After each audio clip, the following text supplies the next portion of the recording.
Hello વિદ્યાર્થી મિત્રો, હું આજે ફરી તમારું અમારા ચિંતન ક્લાસીસમાં સ્વાગત કરું છું. આજે આપણે લઈશું ધોરણ 8 વિષય ગુજરાતી અને ચેપ્ટર લઈશું 13મું. અને 13મા ચેપ્ટરનું નામ છે ચાલ મજાની આંબાવાડી, જેનો પ્રકાર છે ગઝલ અને તેના લેખક છે ગની દહીંવાળા. સૌપ્રથમ પાઠમાં આપણે તેની પહેલા કવિતાની સમજૂતી આપેલી છે, જે તમારે એક વખત વાંચી અને સમજી લેવી, જેથી તમને ખબર પડશે કે ચાલ મજાની આંબાવાડી ગઝલમાં શું શું આવે છે અથવા તેનો સાર શું છે. તો આપણે પાઠની શરૂઆત કરીએ, જેની શરૂઆત થાય છે વિકલ્પોથી. પહેલો વિકલ્પ છે કે ચાલ મજાની આંબાવાડી કાવ્યના કવિનું નામ શું છે? તો કે ગની દહીંવાળા. સાવ અમસ્તું એટલે તો કે અમથું એમ જ. બાળ સહજ હોળી જેવું એટલે કેવું? તો કે બાળકની જેમ કાગળની હોળી રમવા જેવું. કવિ કાગળની હોળી જેવું કંઈક રમીને સાની રમત રમવા માંગે છે? તો કે આગળ આગળ વધવાની. બધાને પણ બાધ ન આવે તે માટે કવિ કઈ રમત રમવાની વાત કરે છે? તો કે શ્રીફળ શ્રીફળ. તરસ તણાવી એટલે શું? એટલે શું થવું? તો કે તરસ છીપાતી નથી. કવિ છણના રણમાં કઈ રમત રમવાની વાત કરે છે? તો કે મૃગજળ મૃગજળ. સંઘરીએ સ્વપ્નાઓ એટલે તો કે સ્વપ્નનું જતન કરવું. જે હકીકત હતભાગી હોય તો કવિ શું સંઘરવાનું કહે છે? તો કે સ્વપ્નાઓ. કવિ પવનને ફરફર ઉડતું શું પહેરવાની વાત કરે છે? તો કે પાન સરીખું પહેરણ. કવિ આખો માખો સૂરજ લઈને નીકળ્યા છે, ત્યારે અડધી પડધી રાત મળે તો શું રમવાની વાત કરે છે? તો કે ઝાકળ ઝાકળ. એના પછી બીજો પ્રશ્ન છે ખાલી જગ્યા પૂરવું. ચાલ મજાની આંબાવાડી કૃતિમાં કવિ ખાલી જગ્યાની વાત કરે છે? તો કે રમત. બાળ સહજ ખાલી જગ્યા જેવું કંઈ કાગળ કાગળ રમીએ તો કે હોળી. આગળ આગળ રમવાની પાછળ ખાલી જગ્યા વહેતું આવે છે તો કે જીવન. કવિના મતે જો મન માંદું હોય તો તેને ખાલી જગ્યા પહેરાવવું જોઈએ તો કે માદળિયું. કોઈ માનતા કે બાધા રાખવામાં આવે તો ખાલી જગ્યા ચડાવવામાં આવે છે તો કે શ્રીફળ. તરસ ભલે ને જાય તણાતી ખાલી જગ્યાની હેલીમાં તો કે શ્રાવણ. એના પછી છે નીચે આપેલા વિધાનો ખરા છે કે ખોટા, તે સાચા અને ખોટાની નિશાની કરીને જણાવો. ચાલ મજાની આંબાવાડી કાવ્યમાં આંબાવાડીએ જઈને કેરીઓ ખાવાની વાત છે તો કે ખોટું.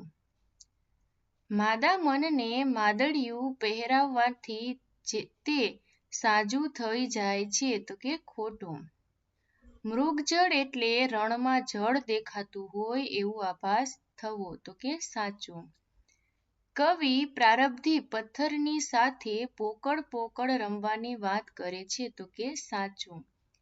કવિએ પહેરણને પાન સરીખું ગણાવ્યું તો કે સાચું. કવિ ચાલ મજાની આંબાવાડી કાવ્યમાં આખે આખો ચાંદો લઈને નીકળ્યા છે તો કે ખોટું.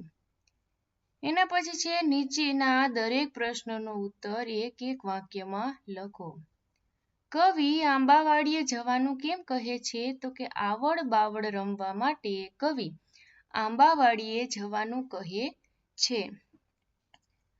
મનને શું પહેરાવવાનું કહ્યું છે અને કેમ?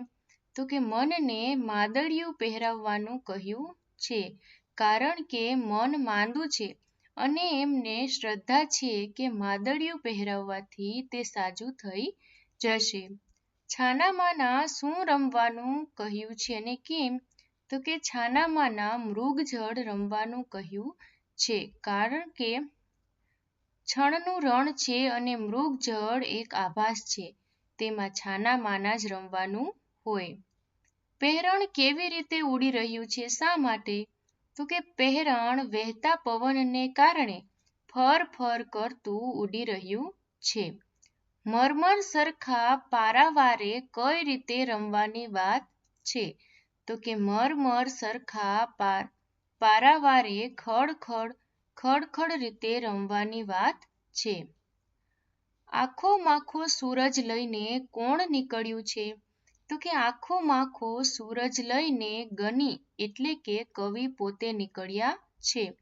ઝાકળ કયા સમયે રમવાનું છે અને કેમ?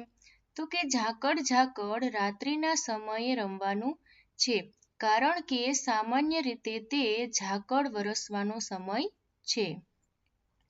નીચેના પ્રશ્નોના ટૂંકમાં ઉત્તર લખો. સાવ અમસ્તું નાહક નિષ્ફળ રમીએ. પંક્તિ સમજાવો. તો કે સાવ અમસ્તું નાહક નિષ્ફળ રમીએ. પંક્તિ દ્વારા કવિ કહેવા માંગે છે કે ચાલો આપણે ક્યારેક કોઈ કારણ વગર અમસ્તું જ માત્ર મજા કરવા માટે નિષ્ફળ થઈએ તેવી રમત રમીએ. પાછળ વહેતું આવે જીવન એટલે શું? તો કે પાછળ વહેતું આવે જીવન પંક્તિ દ્વારા કવિ કહેવા માંગે છે કે જીવન પસાર થઈ રહ્યું છે. આપણે બાળક બનીને આગળ કાગળની હોડી બનાવવાની બાળ સહજ રમતો રમી લઈએ. પાછળ જીવન વહેતું આવે છે. ત્રીજો પ્રશ્ન છે કે શ્રીફળ વિશે 2 થી 3 વાક્ય લખો. શ્રીફળને નારિયેળ પણ કહેવામાં આવે છે. દેવી દેવતાઓને શ્રીફળ અર્પણ કરવામાં આવે છે. અન્ય શુભ કાર્યોમાં પણ શ્રીફળ વાપરવામાં આવે છે. ચોથું છે કે સ્વપ્ન સંઘરવાની શી સાથે જરૂર છે? તો કે સ્વપ્ન સંઘરવાની જરૂર છે, કારણ કે જો હકીકત હતભાગી હોય એટલે કે વાસ્તવિક સમય કમનસીબી ભર્યો હોય તો સ્વપ્નને યાદ કરીને તેને આધારે આનંદ કે ખુશી મેળવી શકાય છે. ચાલ મજાની આંબાવાડી કાવ્યને કયા સુંદર પ્રાસ દ્વારા આકર્ષક બનાવવામાં આવ્યું છે? તો કે ચાલ મજાની આંબાવાડી કાવ્યમાં નીચે મુજબ સુંદર પ્રાસ રચીને આકર્ષક બનાવવામાં આવ્યું છે. નિષ્ફળ આવડ બાવડ કાગળ આગળ શ્રીફળ મૃગજળ પોકળ ખડખડ અને ઝાકળ. એના પછી છે નીચેના પ્રશ્નોના ઉત્તર લખો. તેમાં પહેલો પ્રશ્ન છે કે બાધાને પણ બાધ ન આવે, શ્રીફળ રમીએ. પંક્તિ દ્વારા શું કહેવામાં આવ્યું છે? તો કે બાધાને પણ બાધ ન આવે, શ્રીફળ રમીએ. આ પંક્તિ દ્વારા કવિ સમજાવવા માંગે છે કે આપણે એવી રીતે જીવન જીવવું જોઈએ કે કોઈ પણ મુશ્કેલી કે વિઘ્ન આપણા માર્ગમાં અવરોધરૂપ ન બને. શ્રીફળને હિન્દુ ધર્મમાં પવિત્ર અને શુભ માનવામાં આવે છે, જેનો ઉપયોગ શુભ કાર્યોની શરૂઆતમાં થાય છે. કવિ શ્રીફળનું પ્રતીક વાપરીને કહે છે કે આપણે એવી રમત રમીએ એટલે કે એવો અભિનય અપનાવીએ જેથી જીવનમાં આવતી બાધાઓ આપણને રોકી ન શકે અને બધું શુભ થાય. આ પંક્તિ દ્વારા કવિ હકારાત્મક, શુભતા અને નિર્વિઘ્ન જીવનનો સંદેશ આપે છે. ચાલ મજાની આંબાવાડી કાવ્યનો ભાવાર્થ તમારા શબ્દોમાં વર્ણવો. આ કાવ્યનો ભાવાર્થ તમારે તમારા શબ્દોમાં પણ તમે જે સમજ્યા અથવા તે તમે તમારા શબ્દોમાં લખી શકો છો. અત્યારે આપણે આપણા ભાવાર્થ આમાં જોઈએ કે ગની દહીંવાળા રચિત ચાલ મજાની આંબાવાડી કાવ્ય એ જીવનને હળવાશથી અને આનંદથી જીવવાનો સુંદર સંદેશ આપે છે. કવિ સામાન્ય બાળ સહજ રમતો દ્વારા જીવનના ઊંડા અર્થો સમજાવે છે. તેઓ ક્યારેક નિષ્ફળ થવાની, કાગળની હોડી જેવી નાની બાબતોમાં પણ ખુશી શોધવાની વાત કરે છે. આ કાવ્ય આપણને શીખવે છે કે ભલે જીવનમાં મુસીબતો કે હતાશ આવે, છતાં આપણે હકારાત્મક રહીને તેનો સાહજિક રીતે સામનો કરવો જોઈએ. જેમ શ્રીફળને શુભ માનવામાં આવે છે, તેમ શુભ ભાવનાને આવકારવાની અને મૃગજળની જેમ કલ્પનામાં પણ આનંદ શોધવાની વાત કવિ કરે છે. અહીં કવિ આખો માખો સૂરજ લઈને નીકળે છે. તેમાં તેમનો આત્મવિશ્વાસ દેખાય છે, જે દર્શાવે છે કે તેઓ જીવનમાં આશા અને ઉર્જાથી સભર છે. અડધી પડધી રાત્રિમાં પણ ઝાકળના જેવી તાજગી અને નવીનતા શોધવાની વાત એ દર્શાવે છે કે ગમે તેટલી મુશ્કેલી હોય, જીવનમાં સકારાત્મકતા જાળવી રાખવી જોઈએ. આમ આ કાવ્ય જીવનને ઉત્સાહ, આશા અને હકારાત્મકતા સાથે જીવન જીવવાની પ્રેરણા આપે છે. એના 7મો પ્રશ્ન છે કે કાવ્ય પંક્તિ પૂર્ણ કરો. અહીંયા 3 કાવ્ય પંક્તિઓ આપેલી છે. તે ત્રણેય કાવ્ય પંક્તિઓ તમારે તમારા પાઠ્યપુસ્તકમાંથી જોઈને લખી લેવી. એના પછી આપણે આગળ વધીએ. 8મો પ્રશ્ન છે કે નીચેના પ્રશ્નોના માગ્યા મુજબ ઉત્તર લખો. પહેલું છે પ્રશ્ન છે કે આપેલી કડીને આધારે કાવ્યમાંથી શોધીને શબ્દ લખો. તો કડી આપી છે કે 4 અક્ષરનો શબ્દ છે. તેમાં પહેલા 2 અક્ષરમાં કેરી આપતા વૃક્ષનું નામ છે અને બીજા 2 અક્ષરનો અર્થ બગીચો એવો થાય છે. તો તે આ કડીનો અર્થ છે આંબાવાડી. કાંટાળા વૃક્ષનું નામ છુપાયેલું છે. કુલ 3ના 2 ગણા અક્ષરનો શબ્દ છે. તો કે આવડ, બાવળ. 1ના 3 ગણા અક્ષર છે. પાછળના 2 અક્ષરનો અર્થ જંગલ થાય છે. તો કે જીવન. પહેલો શબ્દ લખાણના આરંભમાં વપરાતો મંગળ શબ્દ છે. પછીના 2 અક્ષરનો અર્થ પરિણામ એવો થાય છે. તો કે શ્રીફળ. ગોકુળ આઠમમાં મહિનામાં ઉજવાય છે. તો કે શ્રાવણ.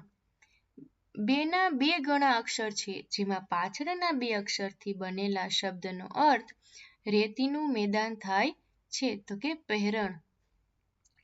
3 અક્ષરનો શબ્દ છે. છેલ્લા 2 અક્ષરનો અર્થ અંગ્રેજીમાં જ્યુસ થાય. તો કે તરસ. 4 અક્ષરનો શબ્દ છે. પહેલા 2 અક્ષરનો અર્થ હરણ થાય, જ્યારે બીજા 2 અક્ષરનો અર્થ પ્રાણી થાય, પાણી થાય છે. તો કે મૃગજળ. એવા 4 અક્ષરનો શબ્દ જેનો અર્થ ચોરી છુપીથી એવો થાય, જેના બીજા અને ચોથા અક્ષરથી બનેલો શબ્દ નાના છે. તો કે છાના માના. 1ના 3 ગણા અક્ષર છે. જે હંમેશા દિવસે દેખાય છે.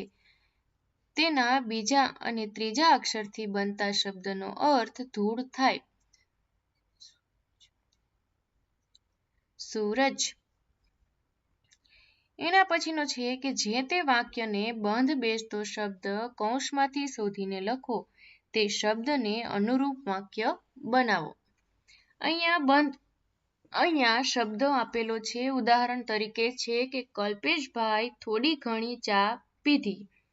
તો તેનું વાક્ય છે કે અડધી પડધી વાતથી સ્પષ્ટતા થતી નથી. અને કૌંસમાંથી બંધ બેસતો શબ્દ છે અડધી પડધી. આવી જ રીતે તમારે આગળના વાક્યો અને શબ્દ કોષમાંથી શબ્દ તમારે આ પ્રશ્ન છે તે તમારે આમાંથી જોઈને પૂર્ણ કરી લેવો. એના પછીનો પ્રશ્ન છે કે સમાન અર્થ ધરાવતા શબ્દવાળા વાક્યોની જોડ બનાવો. વાક્યને લાગુ પડતો શબ્દ શબ્દાર્થમાંથી શોધીને લખો.